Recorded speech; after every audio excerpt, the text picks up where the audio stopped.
Chapter 6. Destiny. Indianapolis Metropolitan Police Homicide Detective Lieutenant Dwayne Rollins picks up the newest file that has been left on his desk by his captain.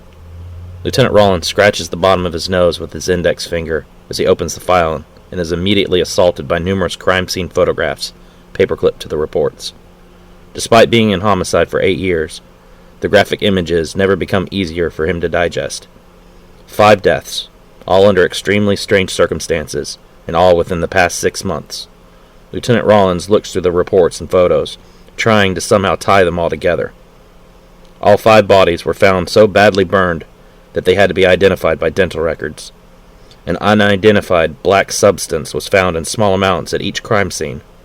All 5 victims were males between the ages of 20 and 40, and all in peak physical condition.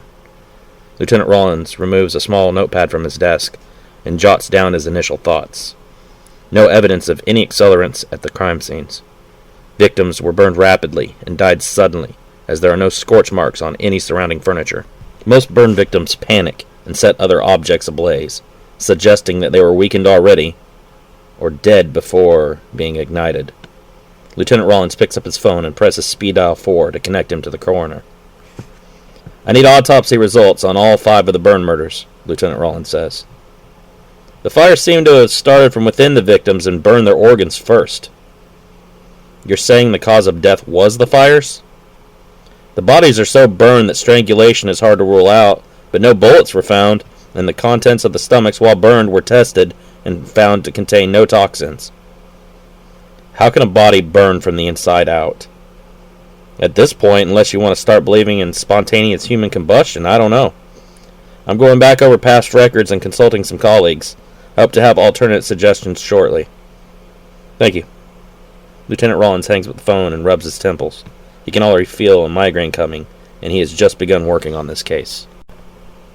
Jake stands in the kitchen, stirring the chili as he hears the loud roar of his uncle's Ford pickup truck pulling into the driveway. A large and muscular man with a shaved head and blonde goatee and mustache steps out of the large black truck, wearing a Metallica t-shirt with several skulls on it and green and brown woodland pattern camouflage pants. "I'm fucking home!" Gator shouts playfully. From the other side of the truck, a tall man with a thick porn stash and a red trucker cap climbs down. The man is Gator's friend and neighbor, Bert Madison. Bert grabs the case of soda and a plastic bag containing several bags of potato chips from the back of the truck.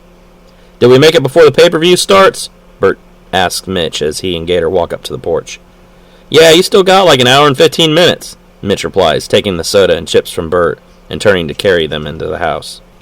Gator sets a bag containing 4 cartons of Camel brand cigarettes on the porch and punches his son playfully in the shoulder before grabbing the football tucked underneath his arm. "Go long," Gator says, stepping off the porch. Mitch hands Rusty the bags and jumps off the porch, running across the street into Bert's yard. Gator throws the football and Mitch jumps up to catch the pass before landing and spiking on the ground as hard as he can. The ball is sent up high into the air before Mitch catches it a second time and returns across the street. Behind Mitch is Serena, Bert's wife, a large one with brown hair and glasses. She begins to walk from the house towards the group with her 2 children, Gavin and Kaylee. "Hey guys," Gavin says, crossing the yard just as Mitch steps back onto the porch. "What's up, Gatard?" Mitch laughs. "Ready for the pay-per-view?" Gavin asks, wearing a black t-shirt with green spray-painted letters spelling out DX. "The chili is almost finished, and then we'll be sitting down for the event." Jake exits the house and greets the newcomers with a smile. "What's the word?" Jake asks, pushing Gavin lightly. "Nothing, I just came to hang out and watch some wrestling." "I bet you did. All those ripped dudes in spandex." "Shut up, asswipe," Gavin growls, never taking the teasing very well, but not usually snapping so directly. "Did you grow some fuzzies overnight? Declare today a holiday." Jake continues, laughing hard. "You know I'm just kidding you, right? When we pick on someone, it's just our way of showing friendship and stuff. You know, sociological behavior patterns and whatnot. If I ignored you, then you know I didn't like you." "Jake, you haven't said hi to me yet," Kaylee points out. "So I was thinking we have time to jump in the pool," Jake says, purposely ignoring the girl to get underneath her skin. "Jake!" Kaylee shouts, stomping a foot down. "What?" Jake asks, pretending to be oblivious. "You haven't said hi to me or anything. Does that mean you guys don't like me?" Kaylee growls. "You just told Gavin all that about if you tell guys..." You like someone or not? Hi, Smelly. How are you doing today? Funny looking? Jake asks dryly, making the insult sound forced. Jerk. Kaylee sighs, walking past Jake into the house. Jake goes inside and sets the chili to simmer, the others going straight out the back door to the swimming pool. Jake uses the restroom, then heads outside to see Kaylee already flirting with Mitch. Jake shakes his head and sighs, aggravated that his cousin is such a ladies' man, and doubts if Kaylee is more their friend, or just rather comes over to make googly eyes at Mitch. Rusty and Gavin toss their t-shirts aside and jump into the pool, making a large splash that drenches both Mitch and Kaylee. Jake bursts into laughter before running past them and leaping into the pool with a front flip. Mitch holds Gavin's head underwater until the younger teen begins to flail in panic. Mitch laughs loudly while Gavin leans over the side of the pool to catch his breath. "Let's see you try that shit with me," Gator says with a smile, leaping into the pool and tackling Mitch. In seconds, the teen is being held out of the water over his father's head. After slamming Mitch into the water, Gator is assaulted by Rusty from behind. The younger boy locks his father into a full Nelson hold, but Gator is able to grab the teen's knees and fall back with a large splash. Everyone laughs as the boys are repeatedly thrown while trying to get the upper hand on Gator. "Kids are wearing me the fuck out," Gator laughs, leaning out of the pool to take a drink of his beer. "Anyone else want to tag in from me?" "No thanks," Bert laughs. "I'd break something." Everyone plays for a while, wrestling with each other and playing a couple rounds of Marco Polo. Mitch and Kaylee get into the pool, but the girl seems sewn to the teenage boy's side.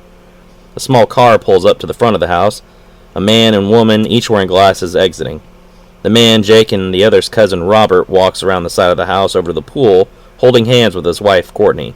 Robert is the youngest of William's 3 children, yet still in his mid-20s. "You guys gonna jump in?" Jake asks. "No thanks, we didn't bring a spare set of clothes," Robert replies with a smile.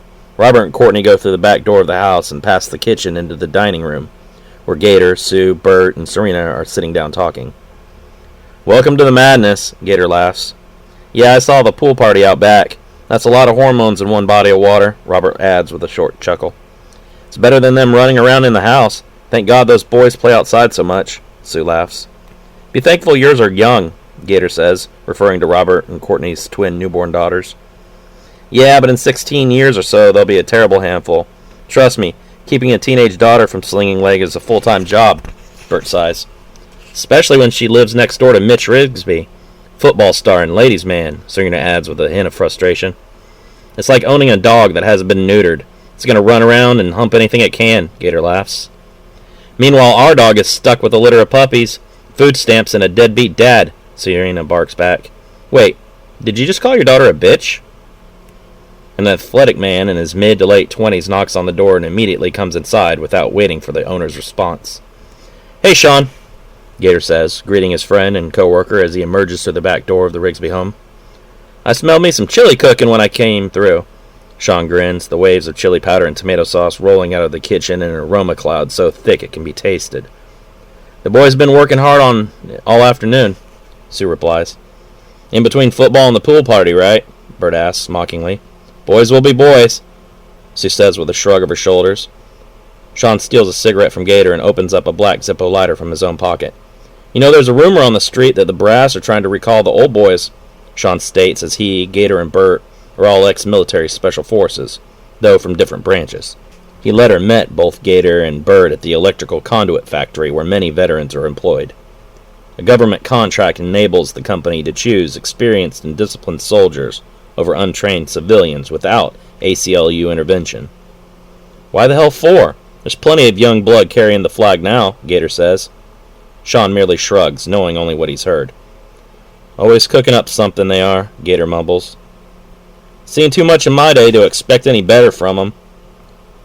"Just be on the lookout. I've seen several suits around work talking to the superiors lately," Sean adds with a caution. "Hey, Sean, get in!" Rusty shouts. Shrugging, Sean stands up and takes off his shirt before leaping into the pool with a flying elbow drop on Mitch. Gator enjoys seeing the adults like Gator and Sean tossing Mitch around the way he tosses everyone else around. "How is your job going?" Robert asks Gator. "Long hours and hot days," Gator replies, "but it's honest work." He holds back what he's thinking.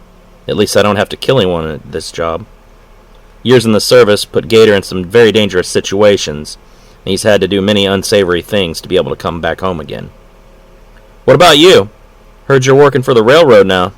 Robert nods. Pay is good, the same as you with the long hours and the heat. I wasn't aware that a railroad career was still stable work, Serena says. Doesn't everyone just use semi-trucks nowadays? You'd be surprised how much freight is still run by train on a daily basis. We're always kept busy. The adults continue to converse, the teens remaining in the swimming pool. Jake comes inside and announces that the chili is ready, just in time for the countdown to begin for the pay-per-view. He leans his head back outside as Mitch has Gavin lifted up above his head out of the water. Chili is ready for mass consumption, and the pay-per-view is about to start, Jake shouts. Mitch tosses Gavin aside, resulting in a large splash, and hops out of the pool quickly, rushing to be the first to food. You'd be pregnant already if you were edible, Rusty jokes to Kaylee, receiving an angry jab to the shoulder in response. The household piles into the living room and settles onto the 3 couches contained therein. Gator purchases the pay-per-view off his satellite, sitting in his recliner directly in front of the television. Sue and Mitch sit on a small couch just to Gator's right, while the neighbors sit on a large couch to his left. Diagonally and to the left of Gator lays a third couch, where Robert, Courtney, and Sean sit.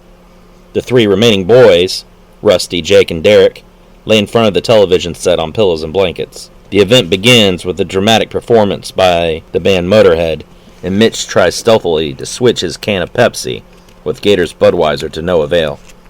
After the first match, the group decides to take a short intermission, as no one really cares too much for the next combatants.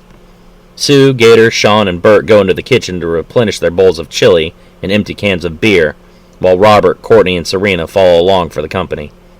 Mitch goes to get another bowl of chili, but his main goal is to try and sneak a beer out of the cooler while his mom and dad aren't looking, and hope that his father isn't counting them with so many guests in the house. Rusty changes the channel to a local news station for the duration of the intermission, hoping to catch information about the upcoming state fair and its events. A slim brunette in a tight blouse and business miniskirt, who is obviously 30-plus, trying to look 20, reads the news for the nightly broadcast. 2 bodies were discovered in a home in Rockland's north side this morning. The identities are being withheld by police at this time. Police say that it was likely a home invasion or a robbery. A rise in violent crime since last October has the county and state officials concerned. We do not know why violent crime has suddenly upticked, but we are sure not taking this lightly. We're doing everything in our power to keep the people of Rockland safe and are putting proactive measures in place to solve this situation, Rockland Sheriff Stephen Cameron says. Wanted serial killer Teddy Pinkston was apprehended by a joint task force of federal agents and IMPD officers yesterday. Pinkston is charged with the murders of 13 Ball State students from July of last year until the latest victim, Savannah Davis, just 2 weeks ago.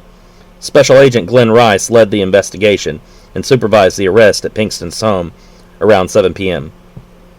The citizens of Indiana can rest a little easier tonight with this violent offender in federal custody. We relied heavily on local police work and tips from concerned citizens leading to Pinkston's arrest, says Rice. 11 of the 13 victims of Pinkston were sexually assaulted before being strangled to death and dumped in rural areas and surrounding counties. Rockland police have identified Matthew Juro at the center of a child pornography ring. Police Representative Carl Monroe told Circle City 1 News that as many as 100 pornographic videos of children as young as 6 years old were recovered at Juro's home on the north side. This arrest is the result of an ongoing effort by police in the state to crack down on the use of the internet and instant messaging being used by predators. Posing as underage girls, police officers were able to lure Juro into sending images of himself and the request for mutual exchange and meetup. This is the 4th such arrest this month in the state due to this operation. A former city council member was killed this afternoon due to a self-inflicted gunshot wound in the parking lot of Arnold Motors. Wallace Lane died at Rockland Regional Hospital after being brought in by emergency personnel around 1:30 p.m. Police say Lane was removing items from his trunk when the shotgun being stored there inadvertently went off, shooting him in the chest. Rockland Sheriff Stephen Cameron said that the gun went off for not being properly stored. Anytime you're transporting a firearm, always make sure that the weapon's not loaded and the ammunition is stored separate. Accidents can occur to even the most experienced handlers, and caution must always be exercised. The reporter finishes her broadcast, announcing that the State Fair will be hosting a qualifying tournament for the World Martial Arts Championships the first Thursday of June through Sunday the 7th, with the top 3 finishers receiving a spot in the WMAC held this year in Los Angeles, California. Jake and Rusty instantly look at each other upon the announcement, large grins spreading across their faces. It can't be a coincidence that the qualifying tournament is in Indiana this year, Rusty smiles. I'll sign up if you do, Jake adds. Mitch walks into the living room and stops, steam rising from his bowl of chili. Sign up for what? A transsexual beauty pageant? Mitch mocks. No, we don't want to encroach on your territory. We all know you're the only drag queen this family needs. Jake laughs. For that, Mitch growls and points his index finger at Jake, I'm going to kick your ass. Make it official and put your money where your oversized ego is. Enter the tournament at the State Fair with us, Jake says with a challenge. You runts are going to enter a karate tournament? Mitch laughs. This is real life. In real life, Ralph Macchio would have been slaughtered by those seasoned veterans. No amount of car washing and fence painting would have prepared him for them. The two of you wouldn't make it out of the first round. You think you could do any better? Rusty asks, becoming insulted by his older brother's constant selling him short, his accolades from earlier apparently having already worn off. Of course I do, Mitch grins, flexing his large biceps. I mean, just look at me compared to the two of you. It's settled then. The 3 of us will enter. Anyone who qualifies for the championships earns the bragging rights, Jake says.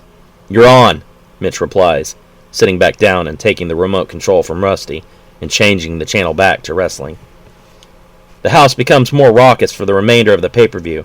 More than once, finishing moves are applied by the teens on the hardwood floor of the living room. Gator's stereo system is superb, giving the full surround sound that everyone feels as if they were in the arena themselves. Even the youngest among them knows pro wrestling is scripted, but they don't enjoy it any less. When bigger market sports teams always make it to the finals and series are stretched to a Game 7, can anyone really say with certainty that they too aren't scripted in some way? Calm it down, guys. Sue is forced to break the boys up a few times, notably to stop the chokehold Mitch has locked in on Gavin. He has to tap, Mitch grins, keeping the hold tight. Even as he says this, Gavin frantically slaps his thigh in submission. Break it up, Gator says, his deep voice having the desired effect. Mitch releases his hold and returns his attention to the screen, just in time for the title defense match for the Tag Team Championships. The champions, D'Lo Brown and The Rock, from the stable of radical militant heels called the Nation of Domination, defend against the fun-loving breakdancers Scotty Too Hottie and Grandmaster Sexy, known together as Too Cool. When Too Cool defeats the Nation, Jake and Derek celebrate and join in with the team's dance number. Derek makes an attempt at the breakdance move called the Worm, but it is not pretty. They are just freeing up The Rock for a singles run, Sean observes. You can tell they think he's the next big thing. Not as much a fan of wrestling as the others, Serena changes the conversation so as to feel included. Any of you been downtown lately? I had to go to the BMV and I literally had to roll up my window as soon as I turned on to North Marion. It's gotten really shady. You need to be careful and make sure you're carrying at all times, Gator says. I never leave the house without a weapon. The amount of crime in Rockland just the past few months is staggering. I heard on the news that robberies are up 120% this year, Sue says. The jail is so full, they've had to rework a garage nearby into another holding area. We're already one of the smallest towns in the U.S. that has a county jail and a county prison, both run by the sheriff's department and city police. People are already starting to call Rockland Little Gary, Gator says. If the crime continues like this, the governor is going to have to step in and do something, Serena says. The governor isn't part of some magic cure, Gator argues. The drug dealers coming down from Indianapolis and the overexerted local police are bigger problems than something you can simply throw more money at and regulations at, or throw in jail. He can't ignore the problem either. Whenever they release these scumbags from prison, they need to drive their asses back north and out of town, Sean says. It's starting to infect our schools too, Bert says. Gavin told me he's seen several people doing drugs in the bathroom. Mitch laughs, and both of his parents quickly shoot him a glare. He has seen so much drug use during his time with the in crowd that he can make millions if he were a dealer. We all just have to keep our families safe, Sue says. It's only getting more dangerous out there. After 2.5 hours, the pay-per-view concludes, as the house is filled with cheers and jeers alike. Some of the favorites fall while some prevail, but in the end everyone has a lot of fun. I told you that Stone Cold would win, Rusty smiles, sticking his tongue out at Mitch. Yeah, but I bet there's an alternate universe out there where Stone Cold got his ass beat and the Undertaker is undefeated, Mitch replies, scratching his nose with his middle finger. I'm sure in that universe you're a rocket scientist and I'm a gigolo too, Jake laughs. The adults move into the backyard, starting a fire, while the teens gather around the dining room table to play a few games of Pictionary. A game where one person on each team picks a card and draws the word listed on the card, while the other team members have to guess what they are drawing. Jake, Derek, and Kaylee form one team, while Mitch, Gavin, and Rusty form the other. While Mitch is a decent artist, Gavin is unable to help his team out much, and Jake's team is left nearly unstoppable. Why don't we switch next game? You can have Gavin. We'll take Kaylee, Mitch says. That's not really fair, Jake complains. Your team has all the brains. We have to redistribute the smarts a little better to even the odds. Plus, we need a cute girl to lift our spirits, Mitch grins. With a compliment like that, who can say no? Kaylee smiles, moving next to Mitch. As the game continues with the new teams, Jake grinds his teeth in anger, trying not to watch as Mitch and Kaylee flirt almost continuously, giggling and jostling each other playfully. Mitch rests his hand on Kaylee's inner thigh with no objection from the girl. Damn it, she's our friend, and you just bragged about banging some chick 2 days ago, Jake thinks. Jake presses his hand on the table hard, not paying attention that his negative energy is rapidly rising and having unforeseen consequences. Suddenly, the cards blow off the table and into Mitch's face, giving him a thin red paper cut on his cheek. What the hell was that? Mitch shouts, leaping up to his feet in surprise. Guess my hand slipped, sorry.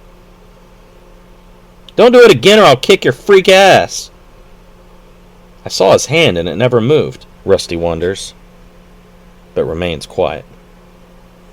Gator and the other adults come inside after a while. We're going to bed. You kids stay out of trouble, Gator says. Bert and Serena head out the front door. The two of you don't stay out too late, hear me? Bert says. Mitch, I have 14 beers left in the fridge. There still better be that many when I get up in the morning, Gator adds before leaving. The teen curses under his breath, hoping to have used the lack of adult supervision as a perfect opportunity to steal a few beverages. Once Gator and Sue are in bed, Kaylee leans over and whispers to Mitch, My dad doesn't count his beers. You can come over later and grab a few. Mitch smiles, thinking of the implications of her offer. Not only is he going to get free beer, but he's also likely to get laid. He knows how hung up on him the Martin girl is, and uses it to his advantage whenever possible. I'll take a couple, Derek says, holding out a hand. His brother kicks him in the shin beneath the table. Mitch mouths the words, cock block, to his younger sibling. Jake shakes his head, frustrated with Mitch's behavior. Of all the girls he can bed, why does he insist upon messing with their friend? To him, the saying of don't shit where you sleep is applicable. When things turn ugly, as they most certainly will, Mitch will drive a wedge between Kaylee and her friends. How awkward will it be for her to be around Mitch and his brothers when he makes it clear to them that she was nothing special? Everyone except Kaylee can see that Mitch does not care for her and sees her merely as another pair of tits and a way to relieve stress. I can't wait for school this year to be over, Rusty says. I'm excited to be starting high school. Why the hell would you be looking forward to that? Gavin says, hating school. High school sucks. It only sucks if you're a loser, Mitch argues. My brother is cut from the same cloth as me, so he won't have any trouble fitting in with the right people. The right people, huh?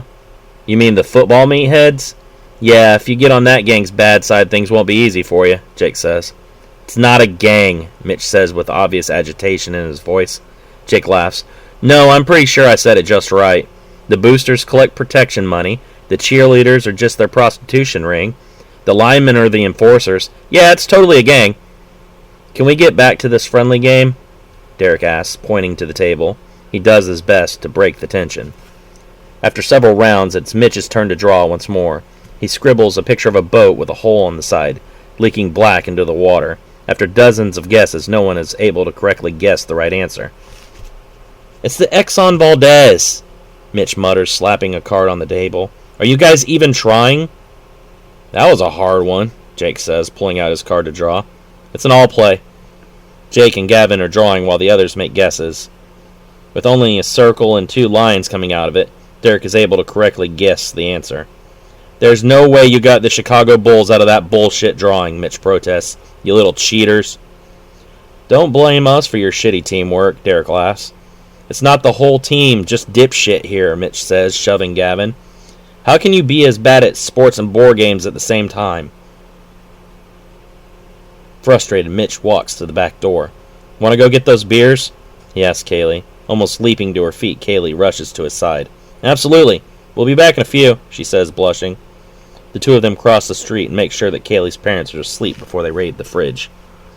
This is really awesome of you, Mitch says as Kaylee hands him a beer. It's totally cool, she replies, trying not to blush again. You know, I've never seen your room before, Mitch says, as smoothly and as with much confidence as he can muster. Crazy, considering how long we've known each other. Kaylee thinks about it for a moment and decides he's right. Jake and Derek have hung out with her there before, but never Mitch. He's always been more mature and doing his own thing to be bothered to come over. If you really want to see it, I can show you, she says, but you have to be quiet. Mom and Dad will kill me if they find you in my room. Mitch nods, smiling. I won't make a sound. It's you I'm worried about. Back across the street, the others sit waiting for their teammates to return. He's banging my sister, isn't he? Gavin says with a groan. Gross. There's no class whatsoever, Jake says. He can have just about any girl he wants. Maybe he likes her. It isn't our place to judge them, Rusty argues. She definitely likes him. He likes her anatomy, Derek laughs. I bet he couldn't tell you one detail about her besides her cup size. This was such a fun night, too, Jake says with sadness. Why does that have to change? Bet we can find something on TV to watch, Rusty says. The teens return to the living room and begin to channel surf until they come upon reruns of Beavis and Butthead. After an episode and a half, Mitch and Kaylee return. Mitch heads straight for the kitchen to put up 5 beers that he brought along. You had sex with him, didn't you? Gavin asks, looking disgusted, while Mitch is in the other room. Kaylee is both embarrassed and offended. What? No, not really. Mouth sex, Derek says, nodding with understanding. Kaylee turns red. That's none of your fucking business, she scolds Derek. I'm gonna be sick, Gavin moans. I don't want to be an uncle. Don't worry, I'm pretty sure she swallowed your potential nephews, Derek laughs, receiving a punch to the shoulder. The strike is not light, and he winces with discomfort. Can we just return to the game? Jake asks, irritated and disgusted by the turn of events. Mitch returns, drinking one of the beers. Don't be so obvious with that. If Dad wakes up, he's going to kick your ass, Rusty warns. Sorry, I'm dehydrated, Mitch says, grinning and stealing a sly glance at Kaylee. Gross, Gavin says. Can we stop talking about my sister's sex life? Mitch shrugs and takes another drink. Next time I can use one of your socks to catch my nut. You are so sick, Gavin groans. It's just sick. Don't worry. I put it back in your drawer so I wouldn't leave your room a mess. I can feel the bile rising right now, Gavin says, holding a hand over his mouth. I'm going to hurl. I gotta say, your room is way more girly than Kaylee's. Gavin glares at him with hatred. It is not! Mitch continues, enjoying tormenting Gavin. Was it that hard to find a strawberry shortcake bed set? Go to hell, Neanderthal. Strawberry shortcake? Rusty asks, surprised. Really? Mitch begins to laugh loudly, and the teens fear he might wake up Gator or Sue. Gavin only shakes his head in defeat and embarrassment. Hey guys, I'm getting tired. I'm going to go home and go to sleep before I knock anything else over, Jake says, standing up to leave. Yeah, me too. That sounds like a good idea. I think I'm going to call it a night, too. You coming, sis? Gavin asks. In a little while. I think I'll hang out here a little bit longer. Kaylee giggles. Mitch sits back down, his hand sliding up higher on her thigh. Gavin nods, leaving the house. Jake balls his fists in anger and storms off towards the front door. Rusty glares at his cousin in concern, just now noticing that Jake's fingerprints have been burned into the wood on the dining room table, where he was sitting down earlier. Rusty steps onto the porch, where Jake is still standing and fuming. Jake paces, breathing heavily. Are you okay? You seem upset, Rusty asks. Don't worry about it, Jake replies coldly. Is it the whole Mitch-Kaylee thing? I told you just let it go. Come on, there's no need to get mad at me. I know you're just being protective because she's our friend, and well, my brother isn't the most savory of characters. Drop it, Jake growls, walking away. Rusty grabs Jake by the shoulder, to which Jake spins around quickly and grabs the younger teen's hand forcefully. "Don't touch me!" Jake shouts, sparkles of black electricity leaping off his shoulder and sending a small jolt through his cousin, which causes him to back away. Jake walks down the road past the range of streetlights, vanishing into the darkness. "What was that I felt just now?" Rusty wonders. The tiny blonde hairs of his arms stand on end, electrified. That didn't feel like normal static electricity. What's going on?